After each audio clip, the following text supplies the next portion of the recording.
The old grandfather clock in the hallway chimed 6 times, its sound echoing through the silent house. My husband, Tom, was running late, again. He was a dedicated doctor, and his patients always came first, a quality I admired. But tonight, I needed him home. Little Timmy, our son, was unusually quiet, lost in his own world of Lego bricks and superhero figurines. "Timmy, dinner's almost ready," I called out, stirring the pasta sauce on the stove. "Okay, Mom," he mumbled, his eyes glued to his creations, as the aroma of garlic and tomatoes filled the air. I set the table, a familiar routine that usually brought a sense of comfort. But tonight, a knot of unease tightened in my stomach.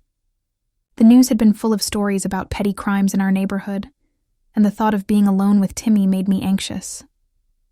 Tom finally called at 7:30, his voice laced with apology.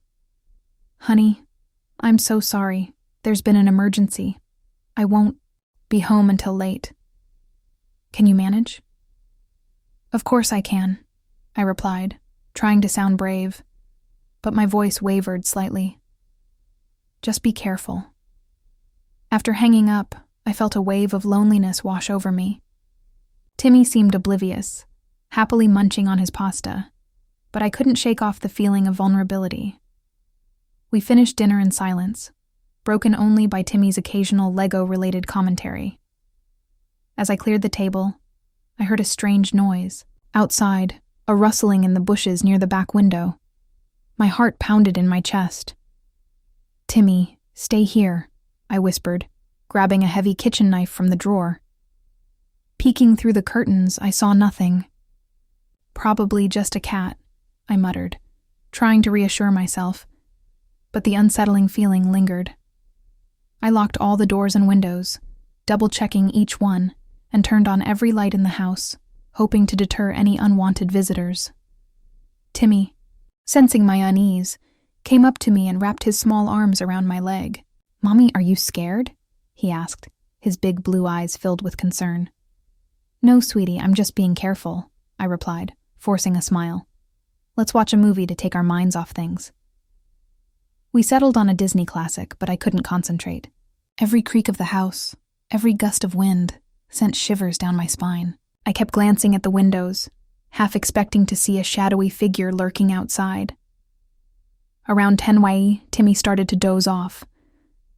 I carried him to his room, tucked him into bed, and kissed his forehead. As I tiptoed out, I couldn't shake the feeling that I was being watched. Back in the living room, I tried to read a book, but the words blurred before my eyes. The silence was deafening, amplifying every little sound. Suddenly the doorbell rang. My breath caught in my throat. Who could be? Ringing the doorbell at this hour, I crept to the front door and peeked through the peephole. A young man stood on the porch, his face obscured by the shadows. He wore a dark hoodie and jeans, and my heart sank. "Who is it, Mommy?" Timmy called out from his room, his voice groggy with sleep. "It's okay, honey. Go back to sleep," I replied, trying to sound calm, but my voice trembled. "Can I help you?" I called out through the door, my hand still gripping the kitchen knife. "Ma'am, I think there's something wrong with your car," the man replied, his voice muffled by the door. "I saw your lights were on, and I thought I should let you know." "My car?" I hadn't even thought about it. I peeked through the peephole again, and this time I noticed that the man was pointing towards the driveway.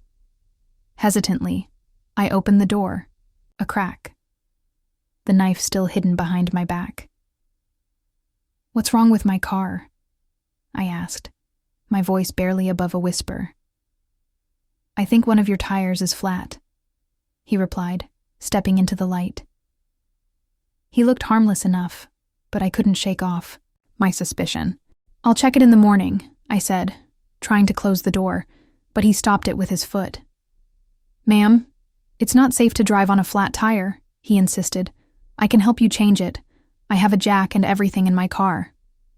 "No, thank you," I said firmly, trying to push the door closed.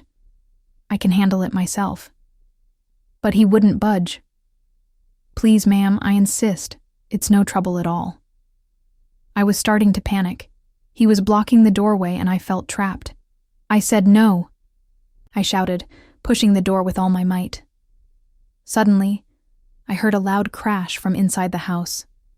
The man on the porch jumped back, startled. "What was that?" he asked, his eyes wide with alarm. Before I could answer, Timmy came running out of his room, his eyes blazing with anger. In his hands, he held his favorite baseball bat, the one Tom had given him for his birthday. "Get away from my mom," he shouted, swinging the bat with all his might. The man on the porch yelped in pain as the bat connected with his shoulder.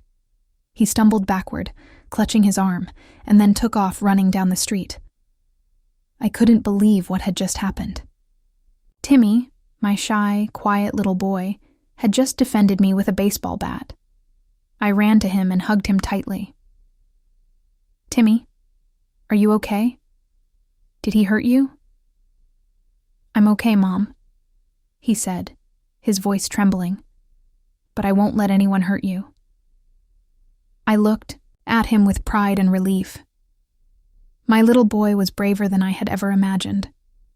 We called the police, who arrived within minutes. They took a statement and promised to patrol the neighborhood more frequently. As the police were leaving, Tom finally arrived home, his face etched with worry. "What happened? Are you both okay?" he asked, rushing towards us. I explained everything. That had happened, from the strange noises outside to the man on the porch and Timmy's heroic act. Tom listened intently, his eyes filled with disbelief. He hugged Timmy tightly. "You're my hero, son," he said, his voice choked with emotion. "You were so brave." That night, we all slept in the same bed, huddled together for comfort. I couldn't stop thinking about what had happened, about how close we had come to danger, but I also felt an overwhelming sense of gratitude for Timmy, my little protector.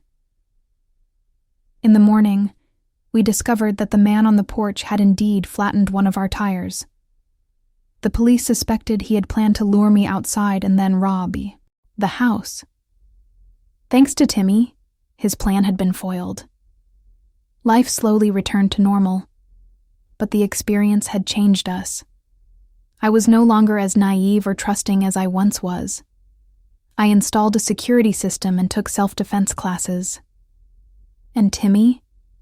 He continued to play with his Lego bricks and superhero figurines, but now he also practiced his baseball swing in the backyard, just in case. He knew now that even a little boy could be a hero,